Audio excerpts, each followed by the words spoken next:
አንድ ቤት እየኖራችሁ የተፋታችሁ ያክል ስሜትን ለምታስተናግዱ ባለትዳሮች እንግዲህ የስነ ልቦና መልእክት አለኝ።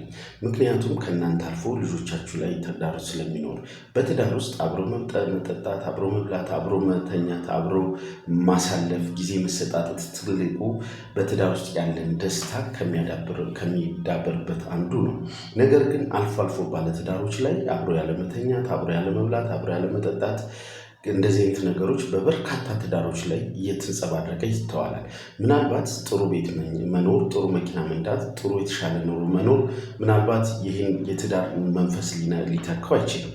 ነገር ግን ከእናንተ አልፎ ልጆች ላይ የሚደርሰው ስነልቦናዊ ተጽዕኖ ይኖረዋል ማለት ነው። በእንደዚህ አይነት ቤተሰብ የሚያድጉ ልጆች ብዙ ጊዜ በትምህርታቸው ወደኋላ የመቅረት የመፍዘዝ ረጅም ሰዓት ቁጭ ብለው የማሰብ ሲያድጉም ብዙ ጊዜ ለአላቸው የህይወት ነገር ብዙ ጥንቃቄ ያለማድረግ ነገሮች ይታያሉ። ከፍ ሲሉም ከጉርምስና እድሜ በላይ ሲሆኑ ከቤት የመውጣትና በተለያዩ ሱስ ውስጥ የመግባት ነገሮች ይስተዋላል።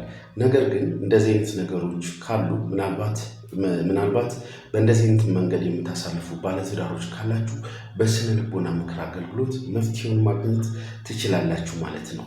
ወይ ሚስትን ወይ ባልን በማማከር ምክንያቱም አንድ ላይ ካፕል ቴራፒ በመውሰድ የምክር አገልግሎቱን ማግኘት ትችላላችሁ። ትንሽ የተኮራረፍናት ነገር ታድግና ለረጅም ጊዜ ተዘጋግተን አንድ ላይ እንዳንኖር ታደርገናለች ማለት ነው። ብዙ ተግዳሮት ያሳድርብናል።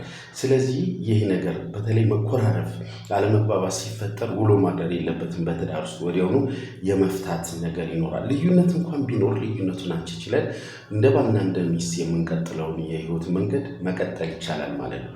ለዛሬ ትንሽ ምክር ይዤላችሁ የቀረብኩት አንድ ቤት እየኖራችሁ ግን የተለያየ አይነት ስሜት የምታሳልፉ ባለትዳሮች ነው። የስነ ልቦና አማካሪ ባዩ ጌታቸው። ለማማከር ከታች ባለው ስልክ ቁጥር እየደወላችሁ የስነ ልቦና ምክር አገልግሎት ማግኘት ትችላላችሁ ማለት ነው። መልካም ቀን።